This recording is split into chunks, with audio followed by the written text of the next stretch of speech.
Ya, selamat pagi para peserta dan selamat datang pada peserta webinar Brain and Heart 2020. Para guru besar, para senior, para teman sejawat, para junior, terima kasih atas kehadirannya. Pada hari ini kita akan melaksanakan webinar yang pertama, sesi dari ke-19 rangkaian acara Brain and Heart yang diselenggarakan oleh Ikatan Kesemidatan Kardiovaskular Vaskular Indonesia. Sebentar slide.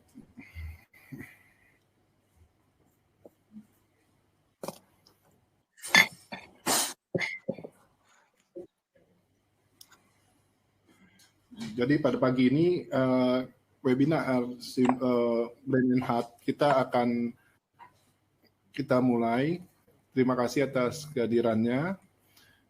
Jadi Brain and Heart berlangsung pada tanggal 24 Oktober sampai 12 Desember 2020. Kita ada rangkaian acaranya berupa Conan atau EKG Turnamen yang pertama, 19 session webinar simposium, 6 sesi workshop, dan total 40 SKPID untuk simposium dan 12 SKPID untuk workshop.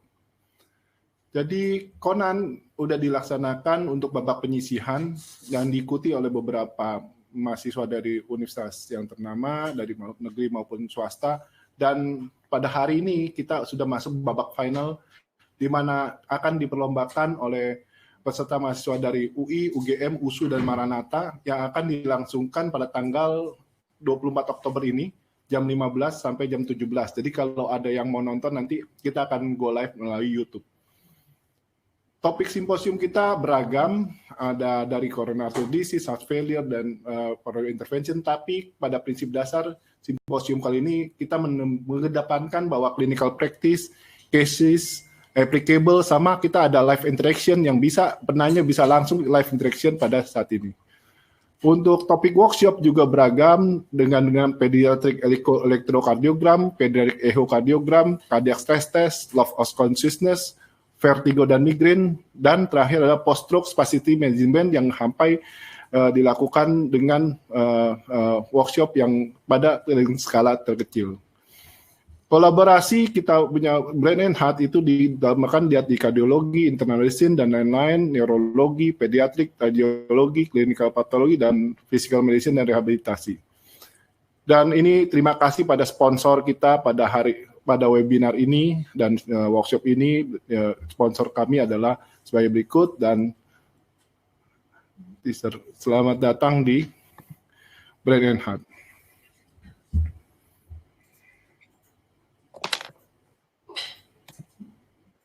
Terima kasih, Dokter. Ya, Dokter Ika sebentar. Ya.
Terima kasih atas perhatiannya. Pada pagi ini saya akan mempersilakan Dr. Ika sebagai Ketua IKKI untuk melakukan sambutan.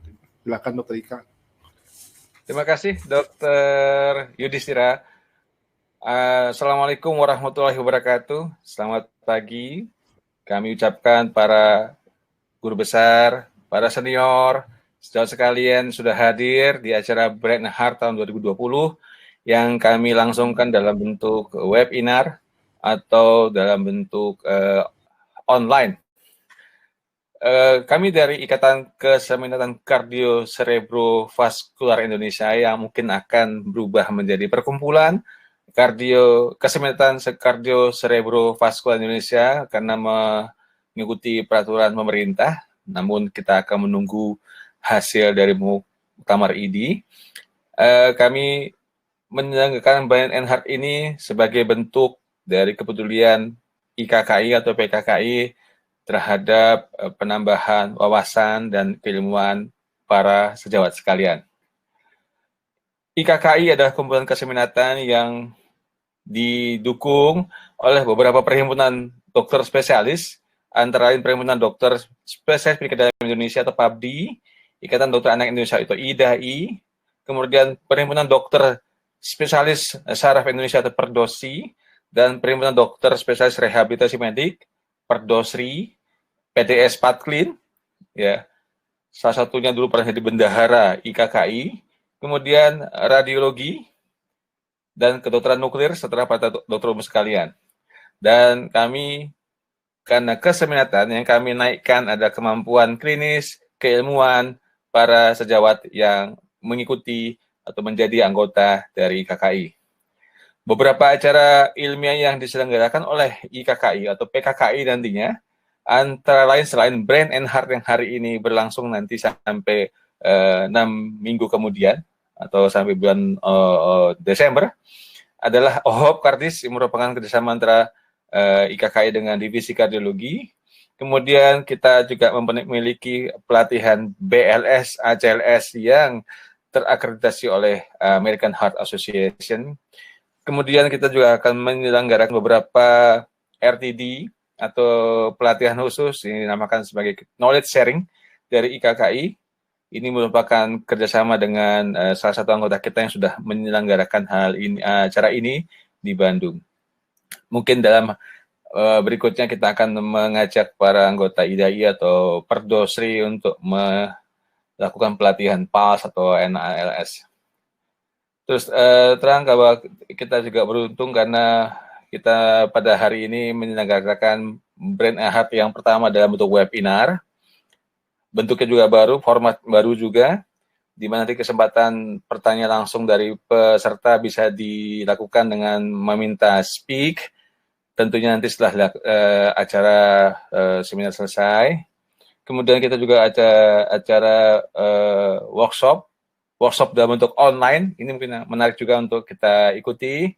Dan tadi sudah disampaikan oleh Ketua Panitia bahwa ada turnamen EKG pertama yang diikuti oleh para mahasiswa FK se-Indonesia. Memang karena mungkin persiapannya mepet 2 bulan, sehingga yang ikut hanya ada 12 universitas, tapi antusiasnya banyak sekali, karena kita perlu waktu dan perlu spasi atau fasilitas web yang besar. Mungkin kita berhasil membuat acara itu berlangsung dengan baik, dan nanti ada acara final hari ini yang akan diikuti oleh 4 peserta, 3 dari penyaringan atau babak penyisihan, 1 lagi babak wildcard. Dan kami berharap sejawat sekalian, guru besar, para senior, sejawat sekalian dapat mengikuti acara dengan baik. Terima kasih kami kepada anggota IKKI yang berada di Provinsi Banten yang mungkin nanti akan menjadi cikal bakal IKKI Cabang Banten yang sudah bersusah payah mempersiapkan acara ini, dan tentunya kepada para mitra sponsor atau farmasi ataupun alat kesehatan yang sudah berpartisipasi pada acara Brain hari kali ini. Dan tak lupa pada para tim di belakang layar, ada sekretariat, ada tim IT, ya, dan para pengurus IKKI lainnya yang sudah bersusah payah mempersiapkan acara ini dengan baik.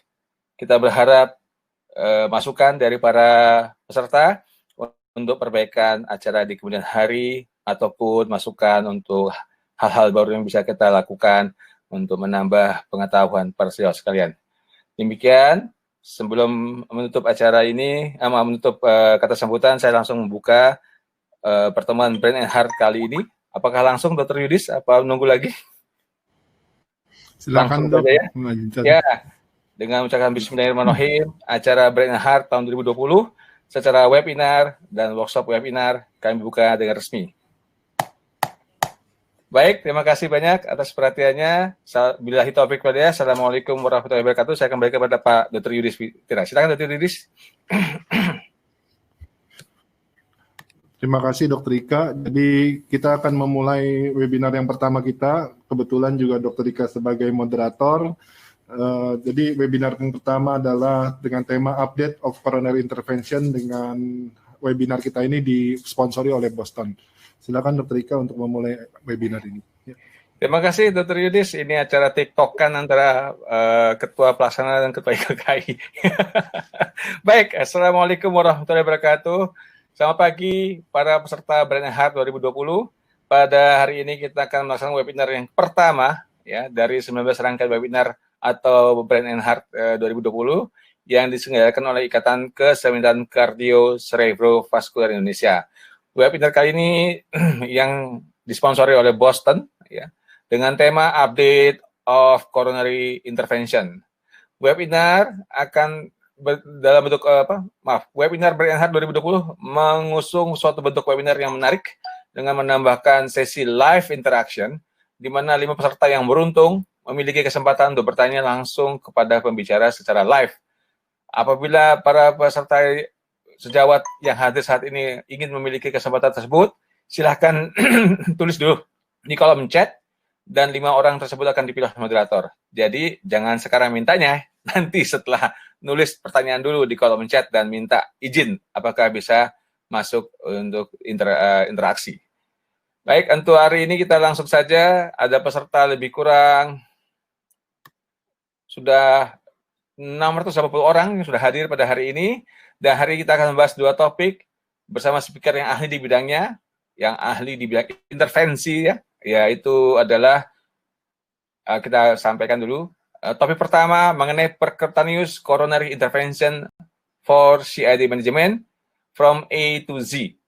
Akan disampaikan oleh sejawat kita, ini adalah ahlinya intervensi dari bidang kami, Dr. Todung Donald Aposan Silalahi, spesialis penyediaan konsultan kardiovaskular Finasim, Vika, FAPSIC, FACC, FSCI. Topik kedua akan disampaikan oleh tentang current development of PCI, role of the new generation of DES, oleh Dr. Yudhistira Panji Santosa, spesialis penyediaan konsultan kardiovaskular MKes Finasim Vika. Kita akan masuk ke berikutnya mengenai topik pertama yang akan disampaikan oleh Dr. Todung Donald Aposan Silalahi, spesialis penyediaan konsultan kardiovaskular Finasim Vika, FAPSIC, FACC, FSCI, yang terakhir jabatannya adalah Staf Divisi Kardiologi dan Vaskular Departemen Penyakit Dalam Universitas Kristen Krida Wacana atau UKRIDA. Riwayat pendidikan beliau lulusan dari FK USU tahun 94, Penyakit Dalam di USU tahun 2002, KKV di UI tahun 2009, memperdalam bidang intervensi kardiologi dan peripheral intervensi di Seoul National University Hospital Korea dan menyelesaikan S3-nya tahun 2016 di FKUI. Topik akan disampaikan adalah tentang percutaneous coronary intervention for CAD management from A to Z. Kepada Dr. Todung Donald Aposan Silalahi, kami persilakan.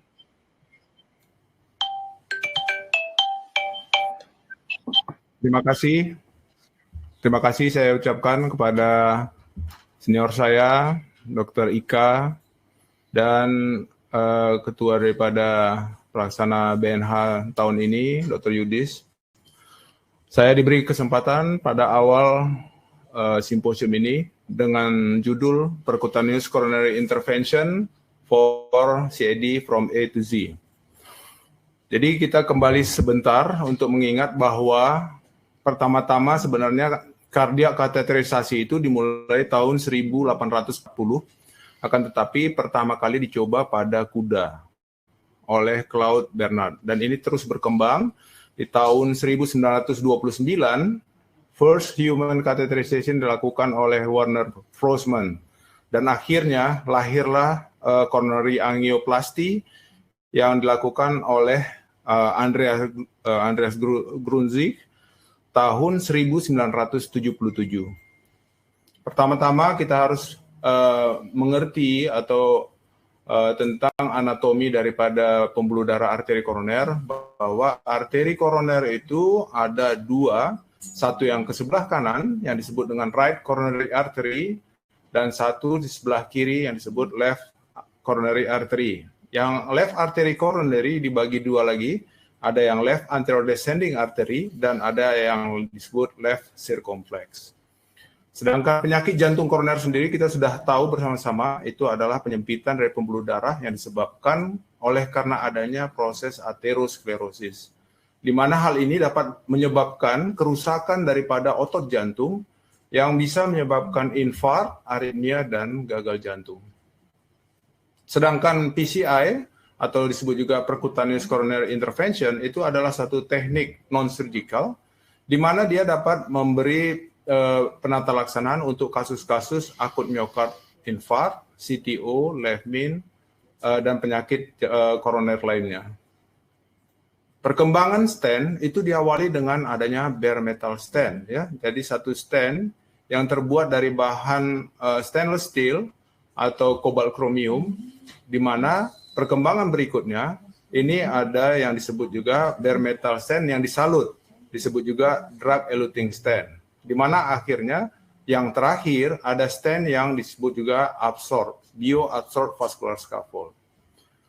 Indikasi dari PCI itu ST elevasi myocard infarct, non-ST elevasi myocard infarct, unstable angina, stable angina, angina ekuivalen seperti dyspnea, arrhythmia, dizziness atau sincope, dan high risk stress test finding. Sedangkan kontraindikasi untuk PCI ini ada banyak, ya. Ada yang uncontrolled CHF, ada tekanan darah yang sangat tinggi, ada arrhythmia, yang tidak toleran terhadap pemberian antiplatelet dan sebagainya.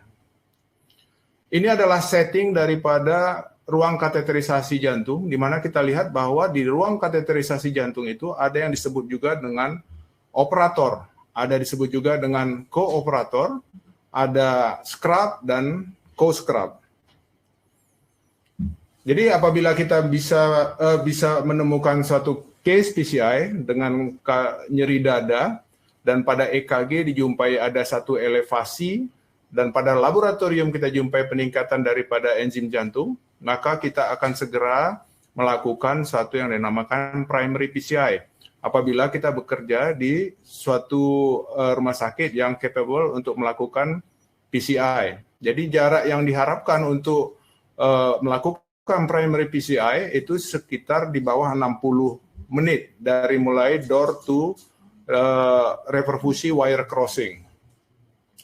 Di mana kita tahu banyak jurnal-jurnal yang menyatakan apabila semakin cepat kita melakukan primary PCI, maka angka kehidupan atau kerusakan otot jantung akan semakin sedikit. Ini telah dibuktikan dari beberapa penelitian di Jerman dan di Banda. Ini ada case presentation, laki-laki umur 59 tahun dengan risiko faktornya merokok, diabetes tipe 2, datang ke emergency room sekitar jam 7 dengan ada peningkatan CKMB, dan pada EKG kita jumpai adanya elevasi di V2 sampai V4. Nah, ini pada dilakukan angiografi, dijumpai ada total oklusi di proximal LAD, kemudian dilakukan crossing wire, ini crossing wire, jadi kita mengikuti guidelines, kebetulan guidelines di tempat kita sekitar 70 sampai 90 menit, dilakukan balloning, dan ini hasilnya. Setelah dilakukan balloning, ada tampak trombus di mid LAD.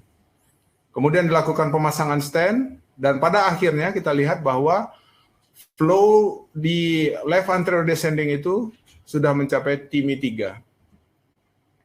Sedangkan pada kasus yang end-STEMI, kita harus bagi bahwa apakah kasus ini intermediate risk, ataukah early invasive, ataukah invasif, atau sito-invasif. Jadi kita harus bagi kalau dia pasien-pasien yang end-STEMI. Kita lihat memang di lapangan, kasus end-STEMI itu jauh lebih banyak daripada kasus STEMI. Dan ini adalah manajemen strategi apabila kita jumpai end-STEMI. Initial evaluation, diagnosisnya jelas, kemudian kan invasif strategi, dan dilakukan revaskularisasi. Ini adalah case presentation untuk end-STEMI. Laki-laki 63 tahun dengan resiko faktor hipertensi, hiperkolesterol, diabetes tipe 2, dengan onset nyeri dada sekitar 12 jam, dengan severe angina CCS 3, dengan peningkatan troponin E. Ini kita lihat luas ya, ada ST depresi atau T inverted di 1 AVLV 5 V6, di 23 AVF, ya. Pada core angiografi kita jumpai ada penyempitan di PDA. Kemudian ada penyempitan dari proksimal sampai distal LAD. Dan ada penyempitan di proksimal sampai distal OM. Ya. Setelah dilakukan penatelasanan, hal ini sudah baik. Pada kasus-kasus stable angina, ini case presentation-nya, laki-laki 69 tahun, smoker, diabetes, dan hipertensi, tapi ejection fraction-nya secara ekokardiografi masih baik, exercise induce angina. Nah, EKG-nya ini ada dijumpai ST depresi di 2-3 AVF. Nah, ini ada dijumpai tight lesion di proximal mid RCA, kemudian dilakukan balloning. Setelah balloning sudah dilakukan pemasangan stent, dan hasilnya seperti sebelah kanan. Pada kasus-kasus stable angina, three vessel disease, kita harus menilai apakah pasien ini sebaiknya di bypass atau dipasang stent.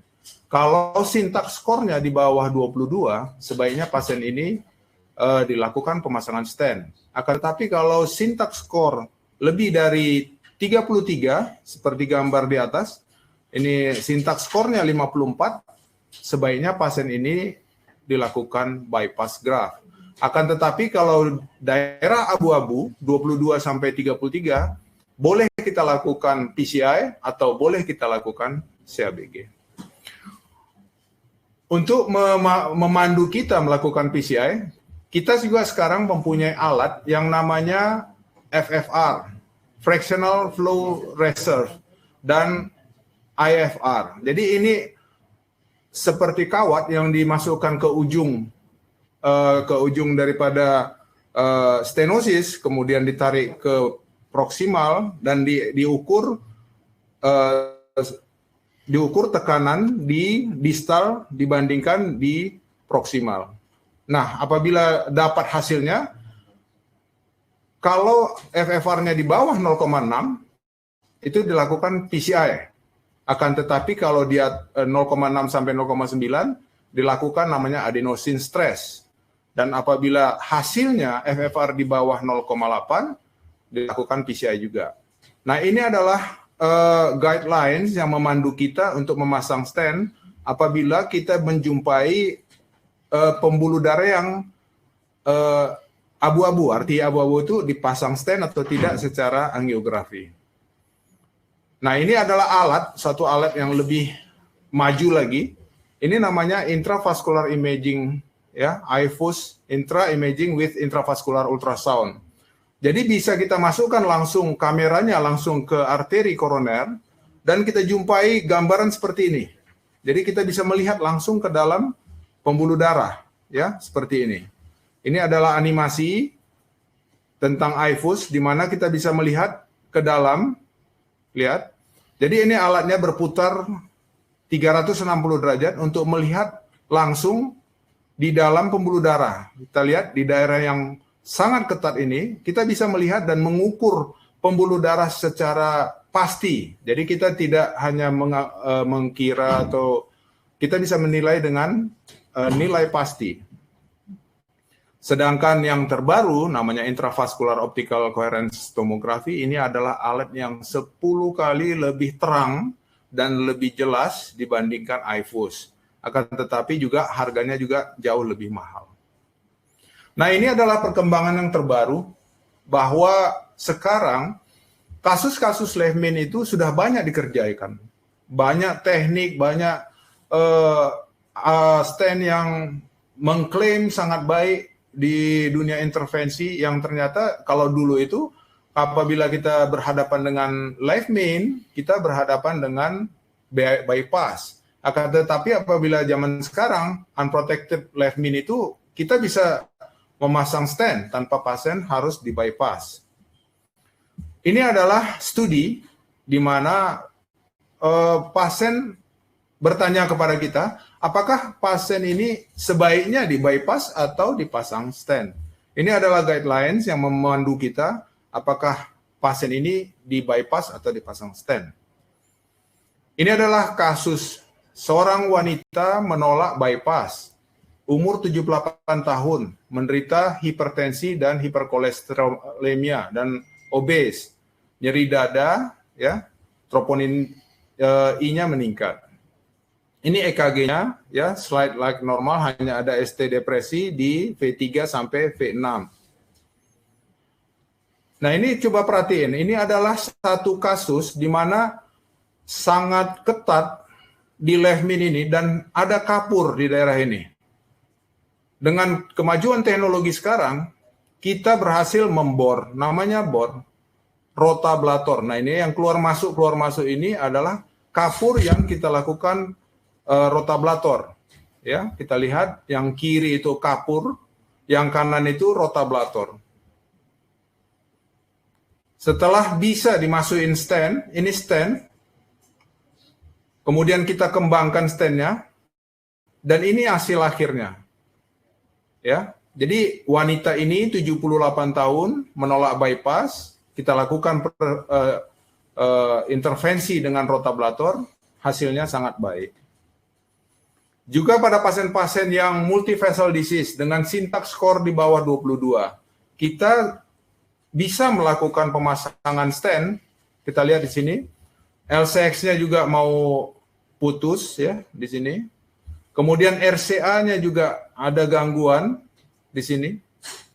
Dan long lesion dari proximal LAD sampai ke distal LAD. Jadi tri-vessel disease akan tetapi syntax score-nya di bawah 22. Kita segera memasang stent, kita lihat di sebelah kiri, ini sebelum dipasang stent, dan di sebelah kanan, lihat, flow ke distal itu sangat baik.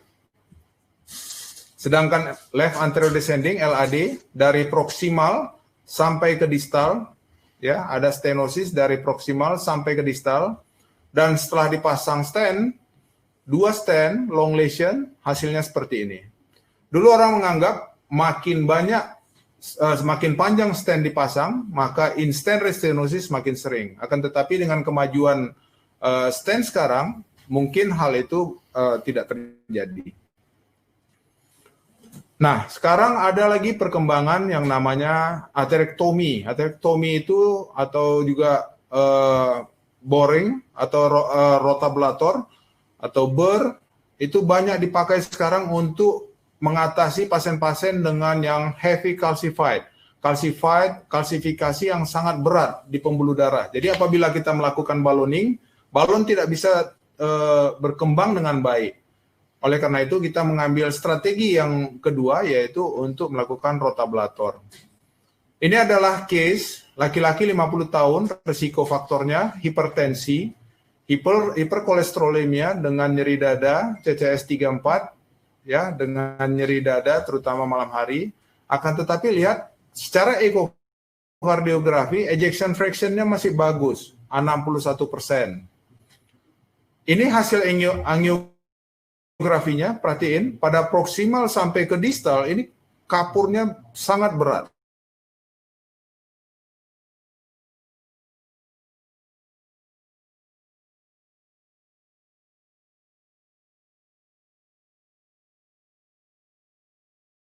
Dan AD subtotal, hampir putus pembuluh darah di mid LAD.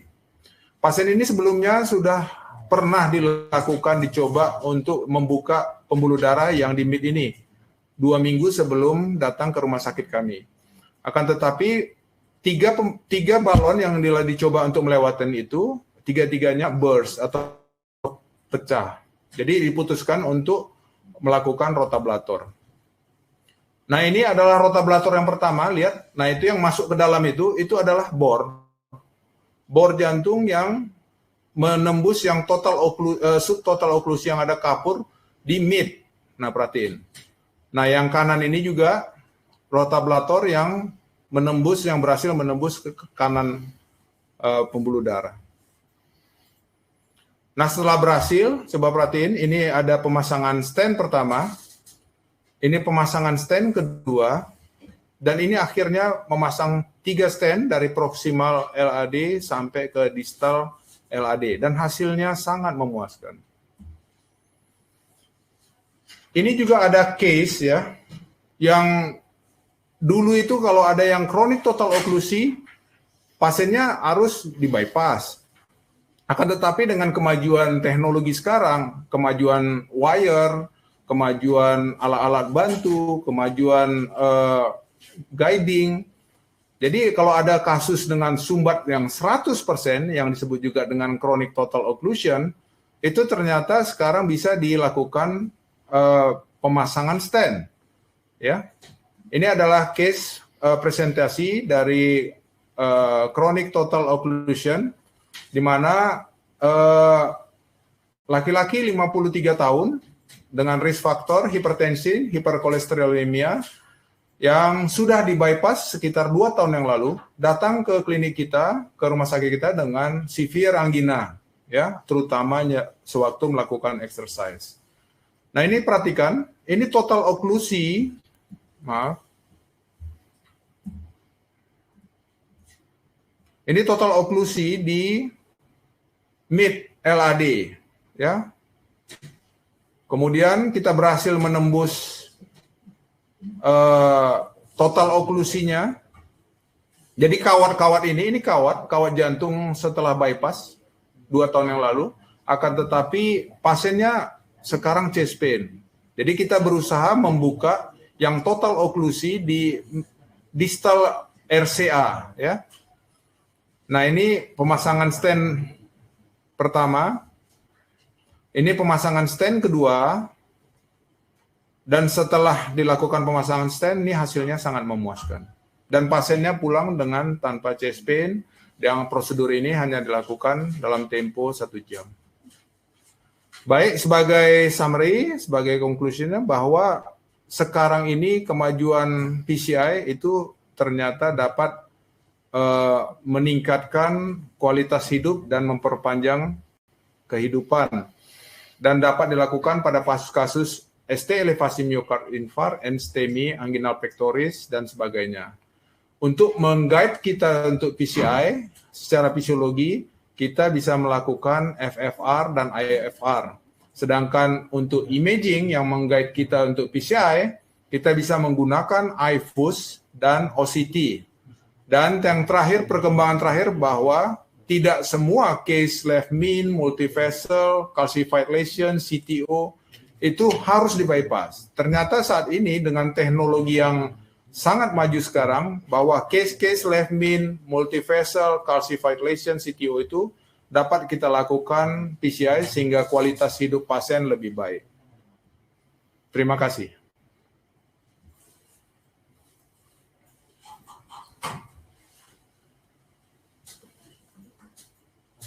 Trika.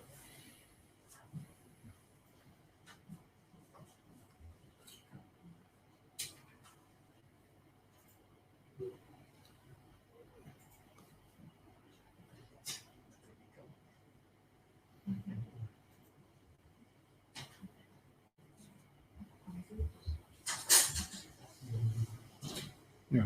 Jadi dalam hal pemasangan PCI sekarang ini memang kemajuan yang sangat besar sekarang ini banyak kita dapatkan sehingga meningkatkan kualitas hidup pasien. Jadi pasien tidak perlu lagi merasa di bypass atau di open heart surgery, ya, mengalami kesakitan.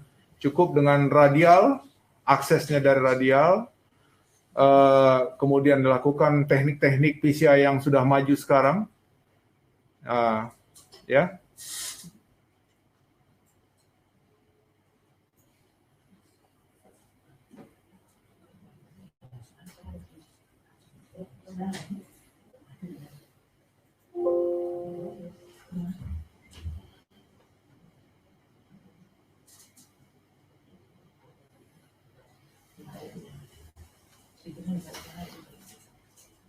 Ya, silakan Dr. Ika. Oke, jadi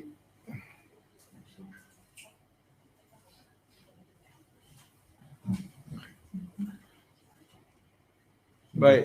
Jadi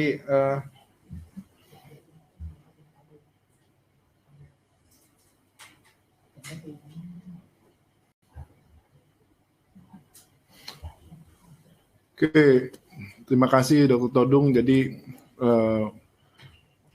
presentasi yang menarik. Jadi memang kita dari tadi membicarakan tentang intervensi jantung. Nanti saya akan mencoba menerangkan bagaimana pentingnya, apakah itu perlu dipasang ring atau tidak, kemudian cara memilih atau mendengarkan pasien. Kita menerangkan pasien tuh ringnya bagus apa enggak, apakah cuman di balon saja, apa cuman pasang ring aja. Jadi kita bisa menjelaskan itu penting apa enggak untuk pasien ini. Sehingga kalau ditanya habis pasang ring mesti gimana? Apakah harus minum obat terus kalau pasang ring terus-terusan ringnya apakah mesti diganti, apakah mesti dibalon lagi atau bagaimana? Jadi nanti kita bisa evaluasi dari sana. Oke, saya akan masuk kepada materi saya. Mungkin oke, slide ya. Oke. Terima kasih, saya akan memulai. Oke, saya aja. Jadi pertama outline pembicaraan saya adalah pertama kita indikasi untuk pemasangan ring itu bagaimana? Indikasi pemasangan ring apakah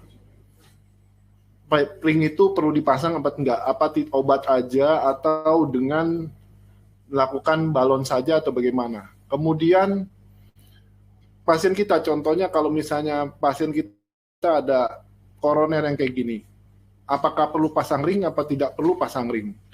Sehingga kalau kita lihat kegunaannya buat apa? Kemudian apakah ring yang tersebut bagaimana? Jadi kita bisa lihat bahwa pasien dengan adanya aliran darah yang membaik akan membaik atau tidak, terus kemudian yang dipasang bagaimana. Jadi pertama tadi Dr. Todung sudah ceritakan panjang lebar bahwa indikasi untuk pemasangan ring atau PCI atau tindakan adalah pada acute coronary syndrome, pada chronic coronary syndrome. Nah, indikasinya kita ada. Tetapi ada hal-hal lain yang perlu kita pikirkan sehingga pasien kita terbebas dari mortalitas, sehingga menurun mortalitasnya. Kemudian angka perawatan rumah sakit menurun, gejala akan menurun, berupa gejala heart failure, chest pain maupun aritmia, sehingga kualitas hidupnya meningkat. Jadi nanti saya akan membahas bagaimana caranya kita bisa mendapatkan hasil yang baik dan kita bagaimana sebagai dokter bisa menerangkan, oh ini ibu telah dilakukan prosedur, ternyata ini membaik atau gimana. Jadi indikasi ya tadi sudah dijelaskan panjang bahwa pada acute coronary syndrome itu dibagi pada STEMI atau non-STEMI UAP. Kemudian pada chronic coronary syndrome juga kita akan membagi pada CHF maupun dengan CHF yang berhubungan dengan coronary artery disease. Jadi mungkin saya contohnya dengan ada kasus saya dikit.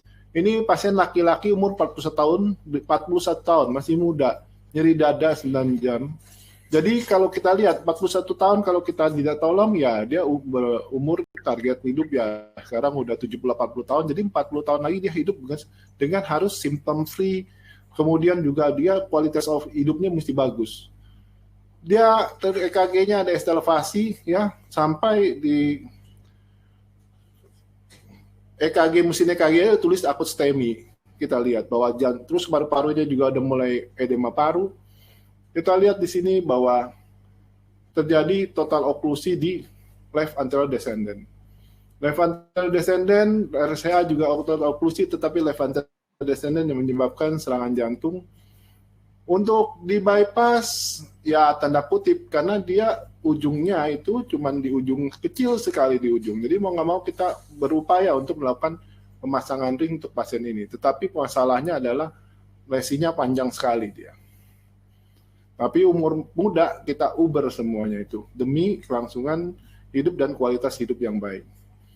Kawat dimasukkan dengan pemasangan ring, kita melakukan pemakaian kawat. Kemudian kawat karena dia mampetnya total dan susah, akhirnya memakai kawat dan mikrokateter. Dan kemudian kita balon dari balon terkecil yang 10, 20, 225. Kemudian kita lihat pasiennya setelah dibalon, akhirnya hasilnya begini. Jadi kalau pertanyaan pasien, dok, balon aja cukup enggak? Nah ini hasilnya balon hanya sebegini.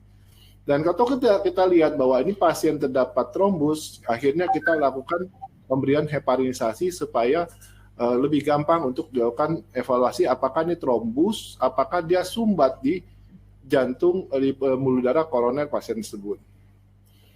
Kita kasih obat heparin, antikoagulan, kemudian GP2B3A. Akhirnya setelah itu kita evaluasi, ternyata hasilnya memang tetap bahwa terdapat lesi LAD yang sangat difus. Kemudian ada diseksi sedikit. Dan ini kalau kita lihat pertanyaan pasien, dok, kalau gitu di balon aja dok, nggak usah pasang ring ya. Hasilnya seperti ini. Jadi nanti beberapa lama akan timbul sumbat lagi pada pasien ini. Untuk itu kita harus melakukan pemasangan ring. Kalau nggak pasang ring, pasiennya akan terjadi serangan lagi dan serangan lagi. Cuman pertanyaan lagi, pemasangan ringnya dari mana? Pemasangan ringnya seberapa? Akhirnya ya kita dengan bantuan teknologi kita bisa balon dilebarkan lagi. Kemudian tadi yang sudah Dr. Todung cerita bahwa kita melakukan iFuse di pasien ini. iFuse untuk menentukan anatomi jantungnya, di mana anatomi jantungnya melihat ada mampetnya di mana, dari pangkal sini atau dari dari pangkal atau distal. Akhirnya kita melihat iFuse ternyata memang lesinya difus sampai paling bawah dan anatomi tersebut menandakan bahwa dia ada sumbat. Masalah lagi kita memasang ring pun nggak gampang karena ini kan lesi yang jauh, yang luas, sehingga kita perlu memerlukan pemasangan ring yang baik. Pemasangan ring yang baik, stand yang sekarang adalah stand yang gampang didorong, deliverable. Ini cincinnya gampang didorong dan lain-lain, oleh tidak ada calcified. Ini yang terpanjang bisa dapat masuk semua. Pasien ini kita pasang ring dengan ukuran 2,5, 3,0, 3,5 dengan panduan iFuse. Setelah dipasang ring, bagaimana dok? Tetap kita evaluasi kod anatominya, apakah itu sudah bagus apa belum. Dengan iFuse yang tadi dokter Todung bilang intravaskular ultrasound, kita bisa lihat cincinnya itu mengembang sempurna atau tidak. Jika tidak mengembang sempurna seperti ini, akan menyebabkan restenosis yang lebih banyak yang terjadi pada saat ini. Padahal dia umur muda, kita tidak boleh lihat dia mampet ulang. Akhirnya kita balon ulang, kita shaping, hasilnya adalah seperti ini. Dan ini kita lihat dari tadi tidak ada aliran, sekarang sudah ada aliran dengan evaluasi iFuse dengan sangat baik sekali yang stand-nya attach dengan baik. Jadi sebelumnya begini, kalau dengan cuman memakai balon hanya segitu, kemudian dengan memasang cincin, akhirnya aliran darahnya menjadi paten dan lancar. Nah sekarang untuk pasien Coronary syndrome bagaimana? Ini 50 tahun nyeri dada. Dia CCS-nya 3. Jadi dia cuma makan nyeri dada. Terus kemudian mandi nyeri dada. EF-nya 68, oke. Nah, dengan dievaluasi angiogram, ternyata mampetnya semua di proksimal dari LED, LCX, jadi daerah-daerah yang menyebabkan dia sesak napas. Kita pemasangan ring di LCX, pemasangan ring ke LED, akhirnya symptom free, quality of life-nya naik, pasien bisa beraktivitas dengan baik, tidak menjadi beban keluarga, tidak menjadi beban masyarakat. Jadi tadi Dr. Todung cerita bahwa tahun 1977 memang sudah dilakukan PCI. Cuman masalahnya adalah terdapat mampet ulang. Akhirnya tahun 1987 kita mencari solusi dengan adanya bare metal stent. Bare metal stent kita pakai tahun 1987, tetapi dengan adanya risk of stent thrombosis atau restenosis sebenarnya menyebabkan dievaluasi ulang, sehingga di tahun 2002-2003 keluarlah drug-eluting stent, jadi cincin yang ada obat. Dengan adanya begini, ternyata ada juga masalah dengan ada late atau very late stent thrombosis, sehingga keluar di tahun 2008 generasi DES yang kedua, dan 2011 ada generasi DES yang ketiga. Jadi kayak kita beli Kijang Innova, jadi itu semuanya ada generasi yang bagus, sehingga kita punya baru semua dan angka keburukannya jadi berkurang. Contoh dengan POBA yang tadi kita bilang, atau membesarkan aja, mampet lagi 50% mampet lagi. Kalau BMS terdapat 30% yang restenosis. Kemudian yang DES yang pertama juga 5% restenosis. Tetapi harus kita pikirkan bahwa kita memasang cincin, itu kita juga memberikan obat. Obat yang berkembang dari dulu, misalnya dextran, aspirin, dipidamol, heparin, dan warfarin, dan berubah menjadi tiklopidin, aspirin, bahkan warfarin, aspirin, dan sekarang udah memakai clopidogrel dan aspirin, dan terakhir juga pakai ticagrelor, prasugrel, dan aspirin. Jadi kita melihat bahwa pasien harus meminum obat-obat encer darah atau double antiplatelet yang menyebabkan resiko pendarahan juga. Nah ini yang saya bilang kalau POBA yang tadi pasien kita tidak mau meninggalkan pasien kita gini. Kenapa? Karena waktu POBA atau balon saja itu menyebabkan endothelial denudation, stretching, fracturing atau rusak. Dan ini yang dilihat di gambar nomor 1, nomor 2 ini. Kemudian tubuh kita terdiri dari daging atau otot sehingga menyebabkan recoil yang 3 atau 4 jadi post injury arthritis increase. Sehingga kalau kita tidak pasang ring akhirnya bisa begitu. BMS bisa menyebabkan stent trombosis sekitar berapa persen, restenosis juga gimana, hingga memerlukan pemasangan ring ulang. Dok, mampet ulang tuh gimana dok? Pertanyaan pasien kan ditanya.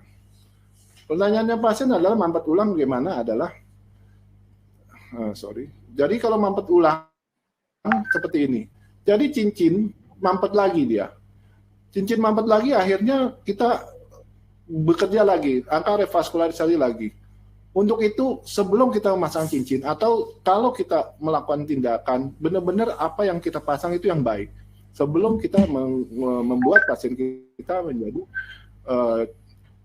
mengalami mampet ulang seperti ini, sehingga memerlukan tindakan revaskularisasi lagi.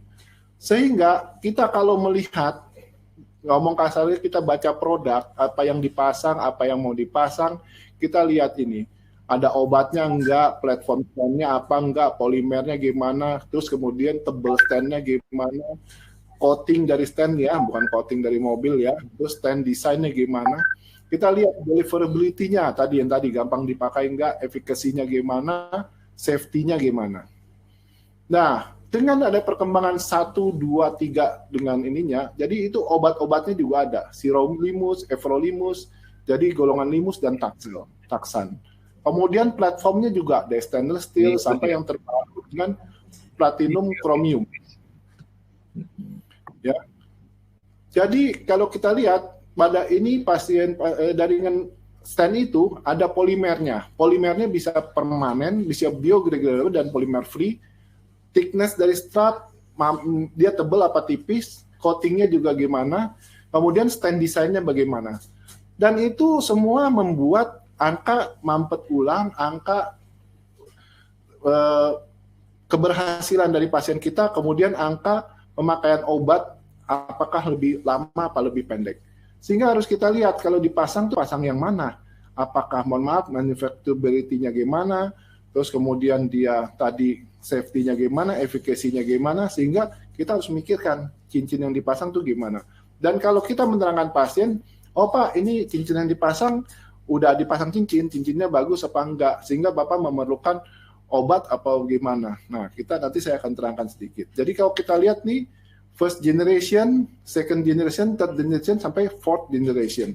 Itu tergantung dari obat sama tergantung dari tipis atau tebalnya cincin yang dipakai, terakhir dengan memakai polimernya yang di-absorber apa tidak.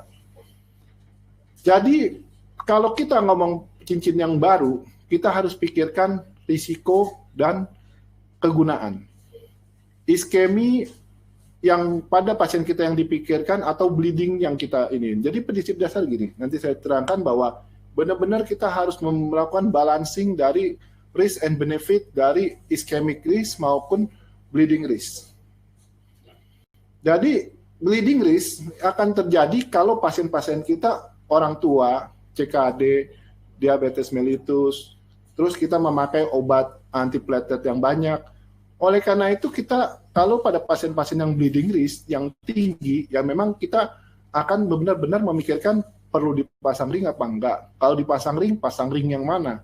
Perlu yang terbaik apa enggak? Sebab kalau enggak, nanti pemakaian antiplatelet atau kadang-kadang kita pakai antikoagulan jika dengan low ejection fraction atau ada aritmi, itu menyebabkan dia pendarahan. Apalagi pasien-pasien Indonesia banyak sekali memakai NSAID atau chronic steroid. Jadi kita harus pikirkan gitu. Di lain pihak, kita sebagai dokter melihat apakah ini pasien akan menyebabkan ischemic risk atau stent thrombosis pada pasien ini. Ischemic risk itu bisa dari umur, bisa dari ACS, multiple infark miokard untuk ulang balik, dan ada CKD. Untuk high risk stent thrombosis, ya ada ACS, diabetes, kemudian ada low ejection fraction, generasi pertama DES, kemudian yang tadi kita lakukan stent teknik suboptimal, sehingga pada pasien tadi saya yang masih muda saya akan pakai iFuse supaya optimal tekniknya, dan stent type-nya, sehingga saya memakai stent yang baik supaya pasiennya dapat hidup lebih lama yang daripada yang seharusnya. Nah, kalau untuk bleeding, benar-benar kita harus mikirkan karena kita memakai antiplatelet. Antiplatelet yang kita pakai kalau akan menyebabkan perdarahan lebih panjang kalau pada umur yang tua, gangguan-gangguan seperti ini, komorbiditas, laboratorium, yang ini gangguan saraf, bleeding history, bahkan iatrogenik. Iatrogenik contohnya adalah misalnya pasiennya ada hernia, terus mau dilakukan pemasangan ring. Ya kita lakukan terapi hernia dulu, operasi dulu, atau appendicitis-nya ada kita beresin dulu, baru masang ring. Kalau perlu memang dia infark miokard, kita hanya balon saja, kemudian baru setelah operasi baru pemasangan ring. Jadi kita benar-benar melihat pasien kita secara utuh. Jangan melihat hanya kita harus pasang ring, kita harus pasang ring. Cincin pun juga berubah dengan adanya yang tadi generasi keberapa, 1, 2, sampai 3 yang terbaru. Sehingga cincin yang tipis menyebabkan restenosisnya juga lebih berkurang daripada cincin yang tebal untuk penelitian dengan ISR. Jadi kita lihat kadang-kadang, kalau ini cincinnya tipis, tapi dia kuat dan baik, ya ternyata angka restenosisnya kurang. Jadi cincin pun bisa kita lihat, thickness-nya juga bisa kita lihat berapa, sehingga kalau cincin yang makin tipis, makin baik untuk terjadinya penurunan restenosis. Kenapa begitu? Karena didapatkan adanya endothelial shear stress yang menyebabkan angka sumbat pada pasien-pasien yang sudah dipasang ring. Nah, kita tidak mau setelah kita obatin pasiennya malah timbul penyakit baru. Oleh karena itu, benar-benar kita jaga pasien kita, benar-benar kita atur dan kita evaluasi dari awal apakah pasien kita ischemic risk, kemudian restenosis risk atau bleeding risk. Dengan adanya cincin yang membaik, yang lebih baru, itu dia menyebabkan ada polimer dan lain-lain, sehingga menyebabkan pemeriksaan polimer ini menyebabkan mampet ulangnya juga berkurang, tapi masalahnya dia menyebabkan inflamasi. Oleh karena itu dicari polimernya juga yang hilang dalam beberapa bulan, tapi tidak terus-menerus. Kalau dia hilang dengan lebih cepat 3 bulan misalnya polimernya, akhirnya angka mampet ulangnya juga membaik dan kita hanya memakai antiplateletnya, jadi double antiplatelet juga tidak lebih lama. Jadi kalau kita lihat dari sini. Jadi kita dengan ada EVOP Short Depth Study, kita lihat bahwa ternyata kita evaluasi pasien dengan memakai obat antiplatelet, double antiplatelet 3 bulan, sama 1 tahun bagaimana.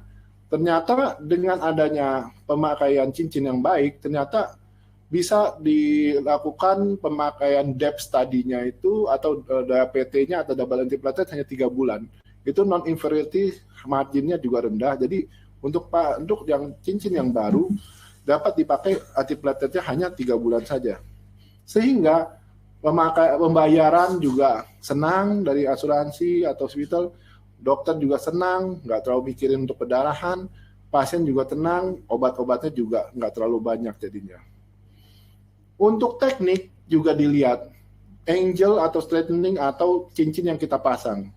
Kita lihat ini dievaluasi, beberapa pasien juga dilihat bagaimana.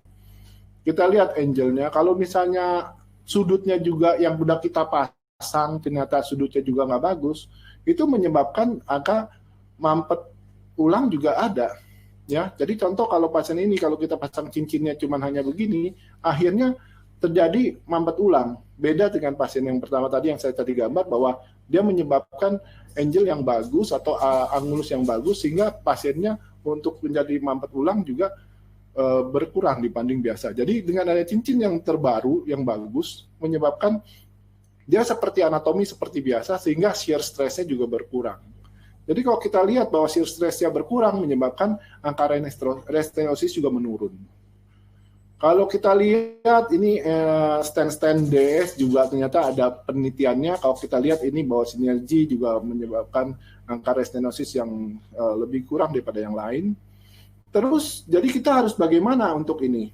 Ya, pertama untuk pasien kita harus pikirkan iskemia atau bleeding risk. Iskemianya kita bagaimana, terus bleeding risk kita gimana. Kalau misalnya udah tua, umur 80 tahun, chronic coronary syndrome ya kita mungkin pakai obat saja, jangan terlalu agresif. Kalau memang dia serangan jantung, memang itu kan udah indikasi. Tapi kalau memang itu jangan terlalu dipaksa. Kemudian kita lihat apakah dia mau operasi OA, atau mau operasi dulu, apa yang lain, mau operasi katarak, kita stop dulu untuk pemasangan cincin, nanti kita atur ulang. Nanti kalau memang udah berapa lama baru kita lakukan pemasangan ring. Kalau memang itu diperlukan dan sesuai indikasi. Kalau pemakaian stent, pilihlah stent yang bijak supaya kita dapat memberikan pasien kita yang terbaik. Supaya pasien kita tidak terjadi mampet ulang. Trombosis tidak terjadi, bolak-balik dipasang ring tidak terjadi stroke, terjadi dekom, terjadi serangan jantung kemudian hari. Kemudian yang kita tadi Dr. Todung juga udah kasih lihat bahwa pasien CABG bisa dipasang ring, pasien pasang ring habis itu di CABG, pasien CABG di CABG lagi maupun di BCI lagi. Supaya tidak terjadi gitu, kita benar-benar harus pikirkan apakah ini yang terbaik buat pasien kita. Oke, saya kira ini slide kesimpulan saya pada hari ini. Terima kasih atas perhatiannya. Terdengar sudah sekarang Pak Tri? Dr. Idi sudah terdengar suara saya? Terdengar, Dok. Terima kasih banyak. Tadi ada kesalahan teknis, terima kasih banyak. Jadi Dr. Idi sudah menyampaikan sangat jelas presentasi tentang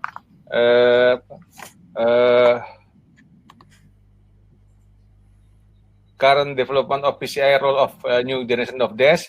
Dr. Idi di sini adalah dokter spesialisnya dalam konsultan kardiovaskular yang lulus dari FK Atma Jaya tahun 2000, lulus internis di Pajajaran 2006, KKV di FKUI tahun 2014, memperdalam intervensi tahun 2015, menjadi anggota FAPSIK 2016, Pinasim dan Vika di tahun yang sama.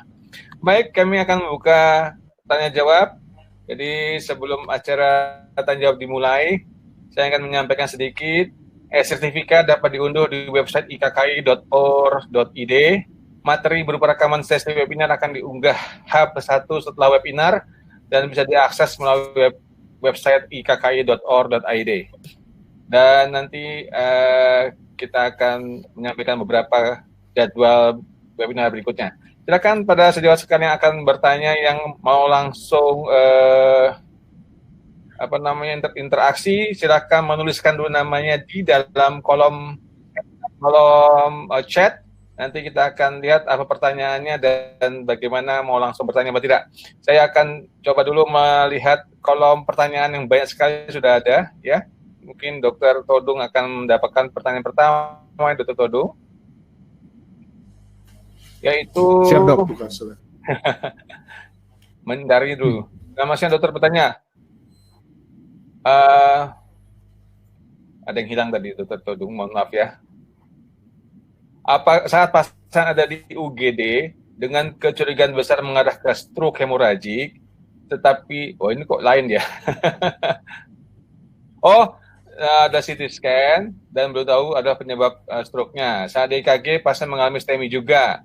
Apakah sebaiknya PCI tetap segera dilakukan sesuai indikasi atau ditunda terlebih dahulu? Itu pertanyaan Dr. Todung, silakan. Menarik ini. Ada stroke, gambarnya EKG STEMI. Ya. Terima kasih Dr. Ika. Dr. Todung saya sampaikan, dokternya Dr. Andi Sri Suryani Malik namanya. Dr. Andi ya. Iya, terima kasih Dr. Andi. Kalau kita berhadapan dengan kasus stroke, kadang-kadang memang kita bisa juga menjumpai gambaran EKG yang beragam, ya. Jadi belum tentu pasien ini mengalami STEMI. Apalagi pasien-pasien CVD itu banyak kita lihat setelah kita kateter ternyata non signifikan. Ya, jadi kita harus hati-hati pada pasien-pasien yang stroke. Memang ada dijumpai kelainan-kelainan EKG seperti ST elevasi. Ya, jadi kita fokus pada pasien-pasien yang stroke hemoragik, kita lebih fokus ke stroke-nya. Saya rasa demikian. Terima kasih Dr. Todung. Ya, itu dia jawaban yang sangat tepat karena memang kalau gambaran gangguan di seri sentral terkadang membuat EKG berantakan Dr. Todung ya. Berubah-berubah. Ya. Jadi ada apa namanya tips and tricks ya Dr. Todung ya. Jika pasien mengalami perubahan EKG yang bervariasi dalam sekejap, kadang-kadang STEMI, kadang-kadang non STEMI langsung, kadang-kadang bagus lagi. Nah, itu bisa jadi kayak gangguan sentral ya. Itu jawaban yang sangat tepat. Jadi, saudara sekalian, tidak semua pasien yang mengalami gangguan EKG pada stroke itu berupa STEMI. Jadi harus dilakukan evaluasi yang lengkap. Baik, untuk Dr. Yudis ini, Dr. Yudis. Pasien-pasien, maaf, ini kok hilang lagi ya. Apakah ada untuk pencegahan PJK pada pasien usia di atas 45 tahun? Diperbolehkan tidak mengkonsumsi pengencer darah? Tanpa ada apa-apa loh ya. Ya, jadi pertanyaan baik sekali. Jadi mengenai pengencer darah atau antiplatelet. Jadi kita dikenal di kondisi saat ini kita sebagai pencegahan primer, pencegahan sekunder maupun pencegahan tersier. Pencegahan primer untuk kita memberikan antiplatelet pada pasien-pasien kita, terutama misalnya aspirin adalah pasien-pasien yang mempunyai faktor risiko kardiovaskuler. Jadi ada beberapa pasien yang mempunyai multifaktor risiko. Misalnya dia punya kencing manis, dia punya darah tinggi, punya kolesterol yang nggak terkontrol, terus kemudian faktor risiko di keluarga juga ada. Jadi kita prevensi primer supaya tidak terjadinya serangan jantung atau penyakit kardiovaskuler, kadang-kadang pasien itu kita berikan. Untuk pencegahan sekunder adalah kalau ia udah dikatakan bahwa punya sakit jantung atau terdapat ada koroner, ada dilihat dari CT scan maupun di angiografi maupun dari EKG atau treadmill dikatakan bahwa ternyata dia ada sumbatan. Nah, itu kita lakukan pencegahan sekunder. Tapi pada prinsip dasar primer itu diberikan kalau pasien-pasien yang ada multiple risk factor. Jadi kalau multiple risk factor ya memang diberikan ada pada ini. Ya, terima kasih Dok. Terima kasih Dr. Yudis. Tuh Dr. Frasnendi Kristianto yang bertanya. Jadi jawabannya justru kita harus hati-hati ya Dr. Yudis ya. Karena jangan sampai kita menciptakan penyakit baru tanpa ada faktor risiko yang harus diberikan terus diberikan sendiri. Jadi tidak semua orang bakal sakit jantung lah itu apa namanya intinya ya. Baik, saya akan membuka apa namanya dari penanya-penanya yang izin speak. Baik, lo kok hilang? Belum sempat hilang semua pada kabur. Baik, kita pakai ini aja deh ya. Ini mungkin akan disampaikan untuk semuanya nih. Mungkin Dokter Todung bisa juga, Dr. Yudis juga bisa. Dari Dr. Katarina Dewi Sartika. Dr. Katarina mau bertanya langsung apa tidak? Ini nanti kita siapkan nanti ya.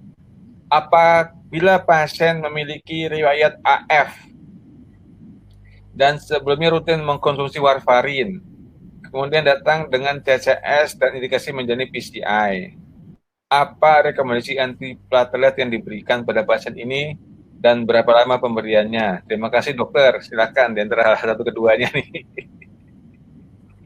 Silakan. Dr. Todung dulu kan? Ya, mungkin saya. Ya, Dr. Yudis, silakan. Saya mungkin akan saya bantu jawab. Jadi pertama, memang pada pasien ini adakah indikasi pemberian antikoagulan. Kalau antikoagulan kan diberikan misalnya pada pasien antifibrillasi, ada low EF, kemudian ada trombosis yang lain.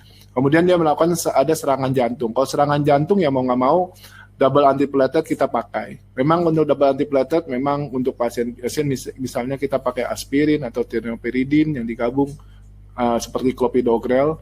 Jadi untuk bulan-bulan pertama atau yang pertama adalah memakai aspirin, clopidogrel dan antikoagulan. Tetapi setelah itu kita adjusting dose.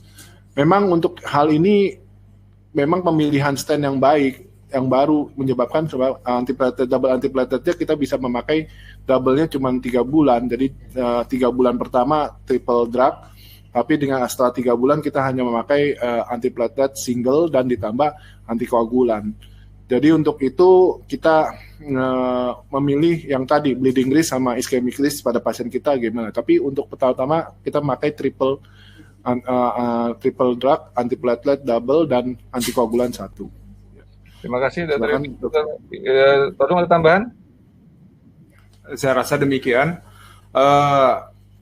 Bila orang penderita sudah lama menggunakan antikoagulan dan terjadi ST elevasi atau STEMI tadi, kita memang harus kasih, jadi triple drug therapy, dengan risiko bleedingnya memang lebih tinggi, sekitar 20-30% dari yang normal. Ya, akan tetapi kita harus memberi triple drug seperti ini minimal 1 bulan dan di adjusting dose. Terima kasih. Terima kasih. Jadi mungkin nanti ditambahkan lagi dengan penggunaan stand dose-nya yang terkini ya, Dokter Todung ya, biar lebih cepat penggunaan obat double antiplateletnya. Saya akan mengundang peserta yang mau bertanya langsung. Silakan Dr. Immanuel Parulie hilang. Baik. Kok menghilang langsung? Padahal baru mau di ACC. Baik, dari Dr. Mary Chandra. Ini buat Dr. Todung ini. Mengapa untuk pengerjaan pasang ring selalu dilakukan di akhir-akhir setelah operasi-operasi lainnya yang lebih minor? Mengapa tidak dilakukan sebelumnya, Dr. Todung? Silakan. Maaf dok. Oh, diulang lagi. Apa tadi dok? Jadi mengapa untuk pengerjaan pemasangan stand atau ring selalu dilakukan di akhir atau setelah dilakukan operasi-operasi yang minor? Mengapa tidak dilakukan sebelumnya gitu? Oh, mungkin maksudnya apakah misalnya operasi empedu atau batu appendix baru berat.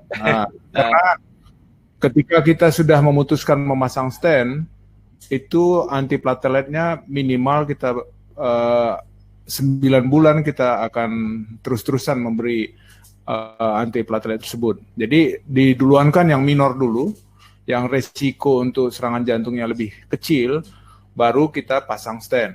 Jadi tidak boleh kita pasang stand dulu, baru dilakukan operasi. Kenapa? Karena kalau kita pasang stand, double antiplatelet tidak boleh berhenti minimal 9 bulan. Demikian dok. Terima kasih Dr. Todung. Jadi itu Dr. Mary, kalau kita pasang duluan nanti nggak operasi bahasanya. Tertunda, apalagi kalau cuma minor ya bisa dikejangan duluan ya Dr. Todung ya. Jadi tidak menghambat tindakan yang tidak terlalu berarti. Memang itu pilihannya tergantung dari pembicaraan antara dokter kardiolognya yang ahli intervensi, ahli bedahnya, si pasien dan keluarganya tentunya. Itu pilihan. Dr. Yudis, dari Dr. Saud Marpaung, apakah trombosis post-stenting ada kaitannya dengan jenis stent yang dipilih? Ya, jadi pertama trombosis post-stenting yang berperan besar adalah antiplatelet. Antiplatelet atau dikonsumsi apa tidak. Kalau dia tidak mengkonsumsi, angka restenosis atau mampet ulang itu besar. Memang untuk hal lain yang menyebabkan restenosis adalah cincin atau stent yang dipasang. Teknik yang dilakukan atau yang tadi saya bilang tidak optimal dalam pemasangan menyebabkan adanya restenosis. Tapi faktor terbesar adalah antiplatelet yang dipakai pasien yang tidak benar, mesti ada antiplatelet berapa lama dia berhenti. Kemudian kalau cincinnya, memang tadi kita lihat kalau generasi yang terbaru ya makin angka restenosisnya makin kurang. Tadi kan sudah saya presentasikan kalau misalnya BMS restenosisnya lebih banyak daripada DES. Kalau DES juga ada generasi 1, 2, 3. Generasi 1 memang angka mampetnya juga lebih banyak daripada yang 2.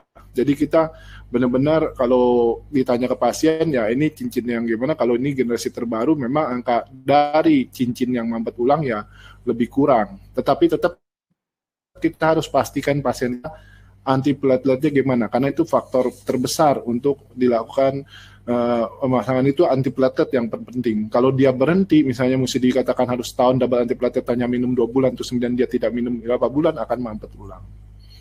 Terima kasih.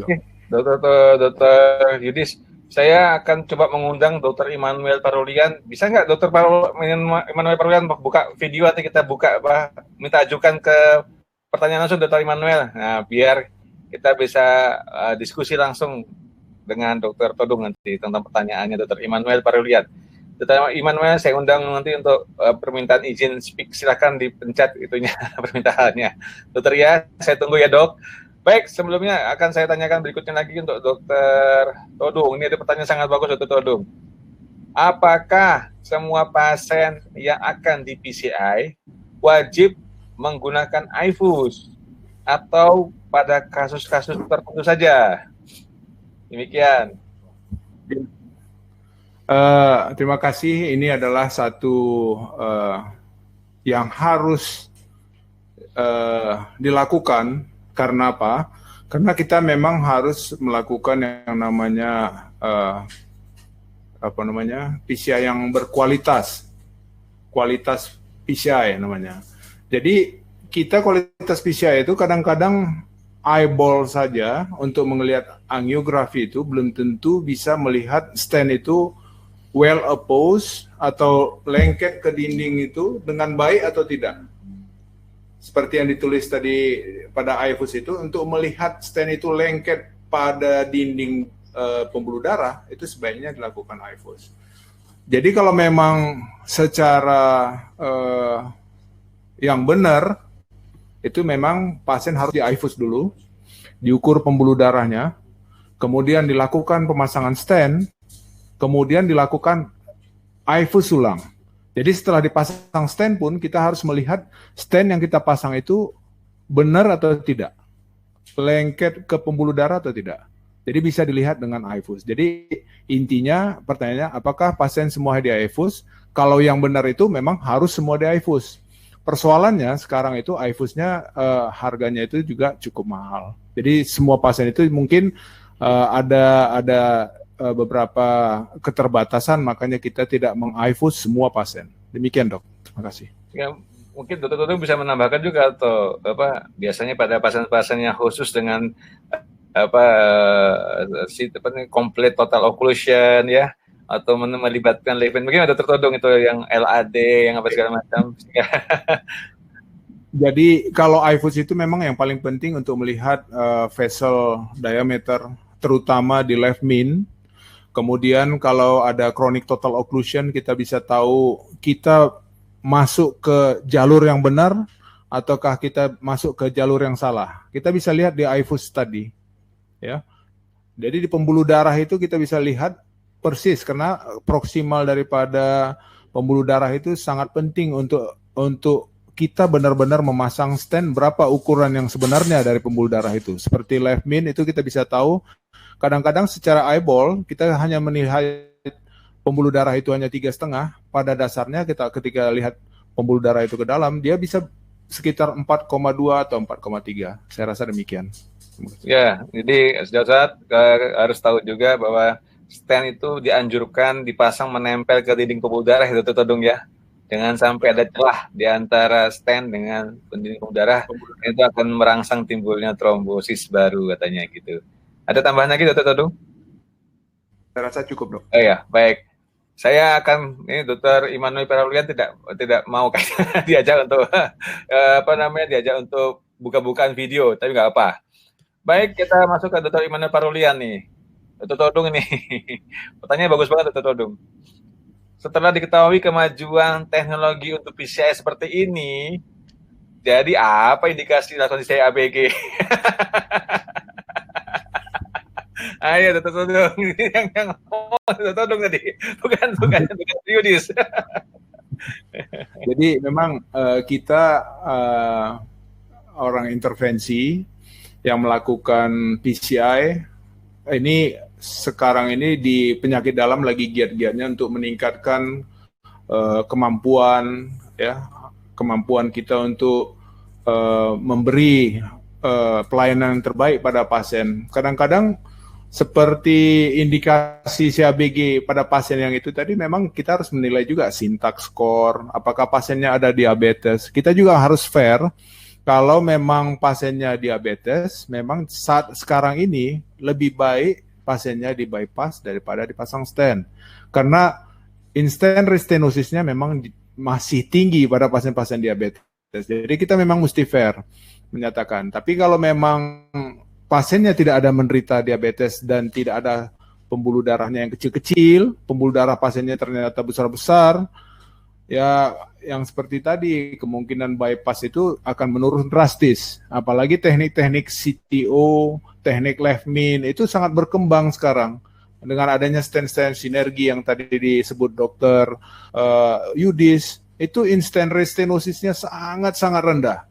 Jadi sinergi syntax score yang dulu tahun 80-an, 90-an itu dikeluarkan, ya stand-nya masih Taxus Liberte, masih saat ini merupakan mungkin di-renew ulang untuk melihat apakah pasiennya masih perlu di CABG atau tidak. Jadi kadang-kadang di IKI di penyakit dalam ini untuk menilai itu harus holistik, ya. Kalau kami penyakit dalam ini holistik.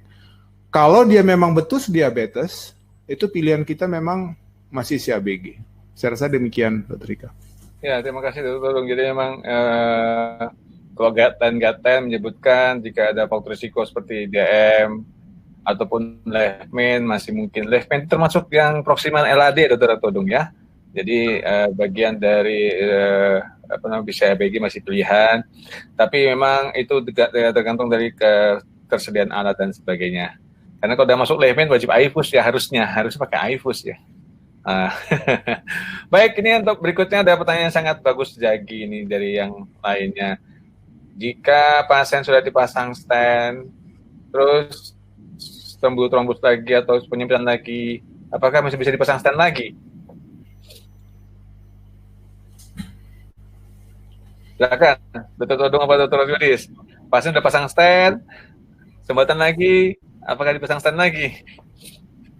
Iya, ada guidelines yang terbaru membandingkan penelitian terbaru membandingkan apakah yang sudah dipasang stent, instant restenosis, kemudian dibalon dan dilakukan drug eluting balon, dibandingkan dengan yang sudah dipasang stent, instant restenosis, dipasang stent ulang.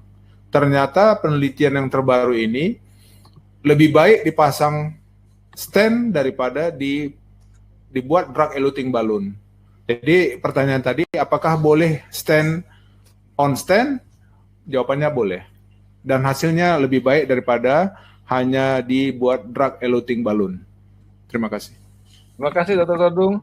Saya sudah mengundang yang lainnya untuk bicara di internet langsung online, tapi belum ada yang tadi Dr. Immanuel sudah berusaha tapi kok gagal terus katanya itu. Saya juga nggak tahu nih ada masalah di mana. Pertanyaan berikutnya mungkin ada masukan buat Dr. Yudis. Apakah semua ring yang disediakan oleh BPJS itu bagus atau bisa terhindar dari stenosis berulang? Dari Dr. Luciana Wati ini. Oke, jadi pertama memang kita berterima kasih kepada pemerintah kita yang telah memberikan jaminan kesehatan yang meliputi untuk pemasangan ring. Memang pemasangan ring kita sebaiknya memakai pemasangan ring yang ada obat, dan dengan ada BPJS pun kita menggunakan ring tersebut, yaitu ring yang ada obat. Untungnya juga di Indonesia ring yang ada obat yang beredar juga di generasi 2, yaitu sudah cukup untuk memasang ring yang angka mampet ulangnya juga sangat rendah. Memang kalau yang terbaik memang yang ketiga yang terbaru memang itu belum masuk ke BPJS, tetapi untuk yang kedua pun udah sangat baik, angka mampet ulangnya juga sangat kecil sesuai dengan pasien yang bisa minum obat yang teratur dan baik. Terus mungkin tadi akan saya tambahkan sedikit, jika dia mampet ulang, BPJS cover apa enggak. Ya prinsip dasar ya untuk tindakan ya dianggap sebagai pemasangan ring juga. Memang kalau mampet ulang ya kita akan evaluasi mampet ulangnya kenapa. Kalau misalnya dia ada mampet ulang karena dulu pemakaian yang dulu, karena dia udah memasang ring udah 10 tahun, 15 tahun yang lalu memakai BMS, ya kita evaluasi apakah perlu dilakukan pelebaran dengan menggunakan drug eluting balloon. Drug eluting balloon jadi balonnya itu ada obat, sehingga obatnya tersebut nempel lagi ke cincin yang kita pasang. Atau kita akan memakai pemasangan ring yang sekarang, ya yang lebih baik, atau cincin DES yang sekarang yang kita ada kan beredar di generasi 1-2 yang di Indonesia, generasi 2 yang terutama, sehingga dengan adanya cincin yang lama kita memasang ring cincin yang baru, sehingga aliran darahnya jadi lebih lancar dan angka mampet ulangnya juga lebih berkurang. Tetapi dengan catatan kita sebagai dokter memfasilitasi pasien kita untuk memakai antiplatelet dengan benar. Karena angka mampet ulang itu sangat bergantung pada antiplatelet yang dikonsumsi pasien. Dia baik atau tidak untuk ini. Terima kasih. Mungkin ini pertanyaan yang ringkas-ringkas saja ya, nanti jawabannya biar nggak terlalu panjang karena ada 4 lagi pertanyaan. Tadi saya coba membantu. Dr. Todung, apakah semua CAD trifacial disease wajib mutlak CABG kah? Dr. Todung? Ya, kita harus tahu tadi kalau kita ada pembatas namanya syntax score. Syntax score itu kita bagi 3 di bawah 22. Ada di internet boleh kita cari namanya syntax score. Kalau di bawah 22 kita tidak perlu pasang di CABG. Di atas 33 sebaiknya kita CABG. 22 ke 33 itu ambigu. Boleh di CABG, boleh di PCI. Jadi ada tools di internet itu namanya syntax score. Kita boleh download itu ada kalkulatornya di situ, tinggal kita plot di situ nanti keluar hasilnya. Oke, iya ya, syntax. Iya, benar. Lanjut Dr. Todung. Sampai masih di sini masalahnya. Kalau pasiennya ada kasus emergensi nih, mendapatkan kasus complicated, kadang STEMI anterior ekstensif. Gagal jantung dia. Untuk pemberian coding cairannya takutnya menambah beban jantung, sedangkan pasien nggak stabil. Apakah tetap disarankan PCI situ? Iya. Jadi syarat PCI situ itu justru membuka pembuluh darah langsung. Jadi ketika pasiennya sudah masuk ke kilip 3 dan kilip 4, itu merupakan salah satu syarat. Kenapa? Kalau tidak dibuka pembuluh darah, sudah pasti pasiennya akan berlalu. Sedangkan kalau kita buka pembuluh darah, kemungkinan besar pembuluh darah itu mengalirkan ke otot jantungnya bisa kembali normal. Tapi ya memang punya risiko, daripada tidak dilakukan, lebih baik dilakukan. Dan kita punya alat-alat bantu sekarang ini untuk membantu jantung, terutama left ventricle untuk memompa yang namanya IABP. Kita punya balon intra-aortic, balon pump juga untuk membantu jantung untuk memompa. Dan juga kita sekarang ini sedang bernegosiasi mendatangkan alat yang namanya Impala. Alat itu seperti mesin jantung yang bisa dimasukkan di left ventricle untuk membantu left ventricle berkontraksi. Terima kasih. Terima kasih Dr. Todung. Jadi pasien-pasien yang sudah serangan jantung pun di hari ke-1, ke-2, ke-3 jika timbul gagal jantung, terus ada reinfarction atau nyeri dada yang berulang lama berat, dan gangguan hemodinamik wajib dianggap sebagai primary PCI ya Dr. Todung ya. Jadi tetap dibuka. Dr. Todung dan Dr. Yuris, mohon maaf ini ada tambahan sedikit aja. Apabila terjadi CCS, juga ada indikasi untuk PCI. Oh, CCS berapakah yang wajib PCI katanya?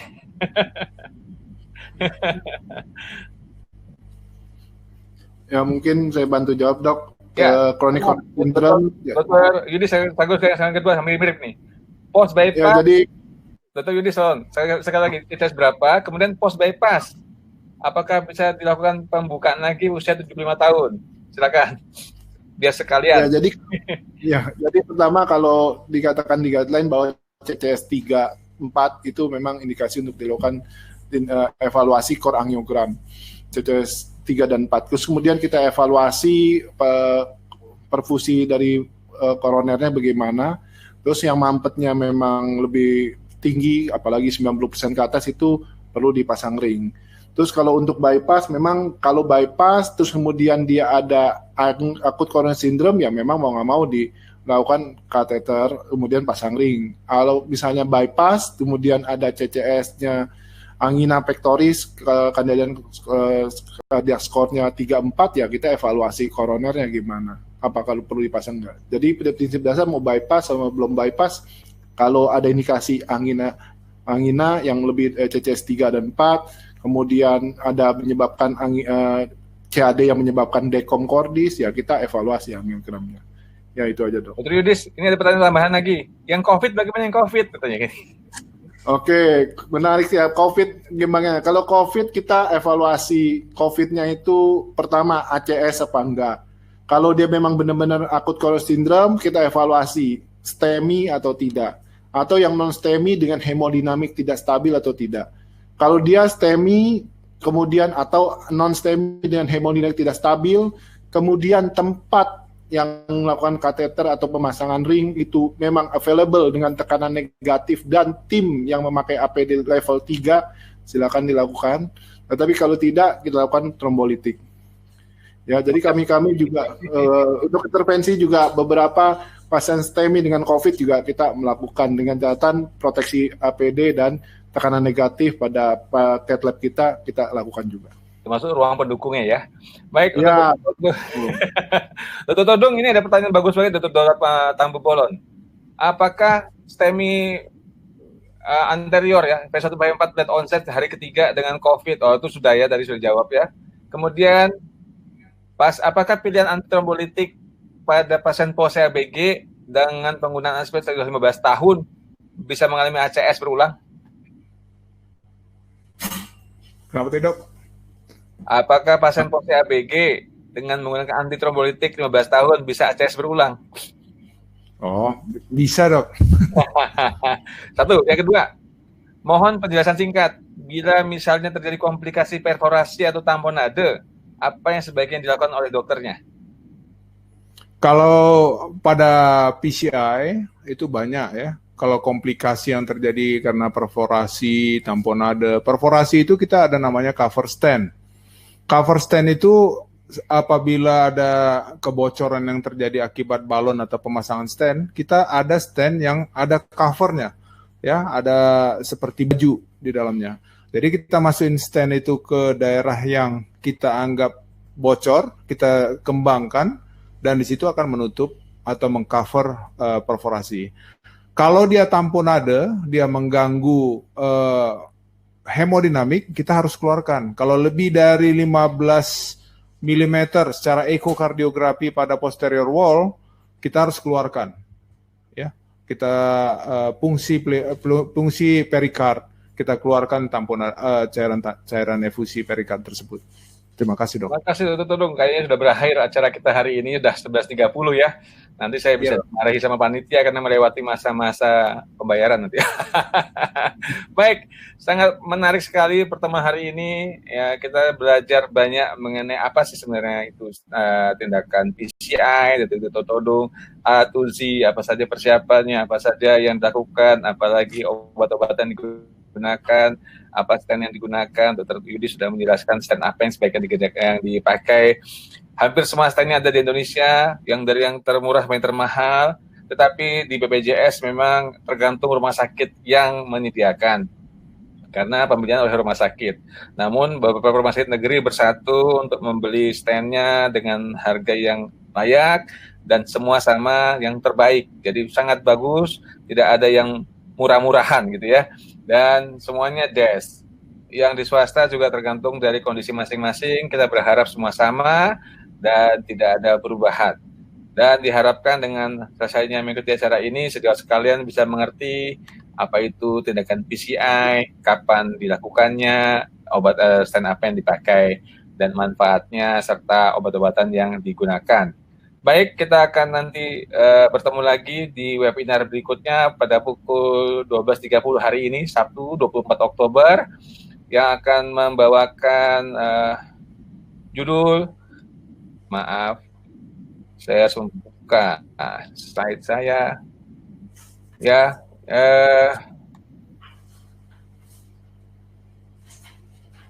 ini terlalu banyak yang dibuka hari ini.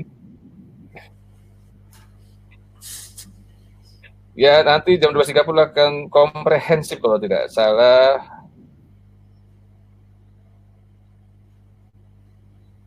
Comprehensive Management of Acute Coronary Syndrome yang akan dimoderatori dari Semarang, Dr. Muhammad Ahmad Sungkar, spesialis penyakit dalam khusus kardiovaskular SPJP, dengan pembicara Dr. Robert Ngantung, SPPD KKV Finasi mengenai Management of ACS with diabetes based on latest clinical evidence focus on potent oral antiplatelet, dan Dr. Dedi Teja Sukmana, spesialis kedokteran fisik dan rehabilitasi MARS, yang akan menyampaikan tentang rehabilitasi post myocard infarct. Ini penting buat kita semua, jadi belajar sekalian, bagi yang sudah mengalami atau punya keluarga yang sakit seperti ini, apa yang sebaiknya dilakukan dengan rehabilitasi jantungnya. Demikian kami ucapkan terima kasih banyak kepada pembicara, Dr. Todung dan Dr. Yudhistira, serta Boston Scientific yang Boston ya sudah memberikan sponsornya pada acara ini, dan kepada peserta webinar sudah menyimak dengan baik, memberikan pertanyaan, dan tentunya terima kasih pada semua yang terlibat pada hari ini. Sertifikat hari ini dapat diakses melalui website ikki.org.id. Jangan lupa follow up akun Instagram kita, Facebook, dan Twitter kami, dan akan ada update terbaru tentang webinar, step by step registrasi, dan cara mengunduh sertifikat webinar. Sekian dari kami. Mohon maaf bila ada kata yang kurang berkenan. Selamat siang. Wassalamualaikum warahmatullahi wabarakatuh.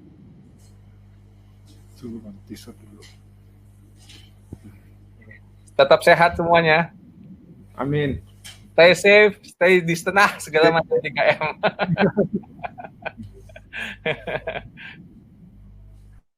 Ini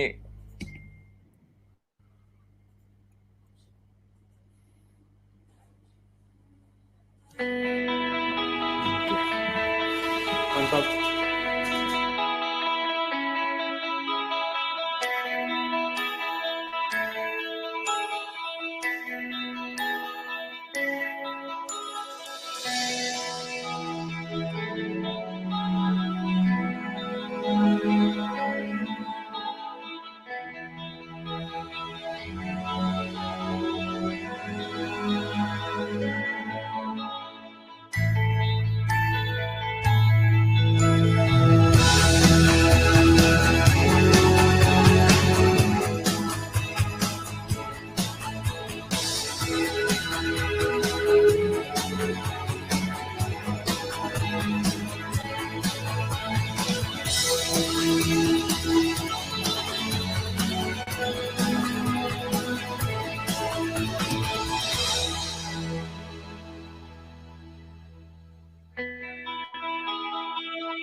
Science, no matter how advanced, is only as meaningful as the lives it transforms. At Boston Scientific, more than 30 years of meaningful innovation has saved and improved millions of lives through pioneering treatments for coronary and peripheral artery diseases, digestive diseases, urinary and women's health disorders, and abnormal heart rhythm. Today, that legacy continues with groundbreaking medical advances, fueled by extraordinary dedication that will help millions more. For us, excellence is inherent. Urgency drives powerful performance, and caring is at our core, so that innovation is a tireless pursuit. Whether it's a breakthrough solution that helps manage chronic pain, reduces the need for long-term medication, corrects the rhythm of the heart without touching it, opens the airways to help relieve severe asthma, unblocks the arteries to resume functionality, or eases discomfort to restore ordinary living. Boston Scientific's diverse talent around the globe puts compelling ideas into action. Because no matter how advanced, only an innovation realized can transform the lives of millions. Boston Scientific, advancing science for life.